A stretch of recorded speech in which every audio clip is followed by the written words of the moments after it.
ngarutse ku vya Ndayizamba naho ego niko Ndayizamba ndazi yuko umugwi wari ugujejwe kuraba ivy'abanyororo ku vyerekeye igikorwa cy'umukuru w'igihugu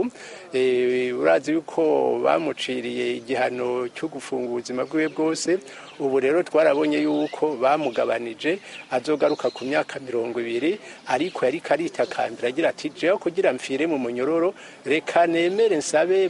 bangabanye hanyuma jewe ko ngwaye ndiyumva yuko azohava bandekura ko ngwaye nukuri umugwi w'abaganga waraje uragira amatohoza urabapima uratanga raporo ndazi ko Ndayizamba amaze kumutanga inshuro zitatu ivyo ndabizi neza cane ariko bashitse mu bushikiranganje canke muri wa mugwi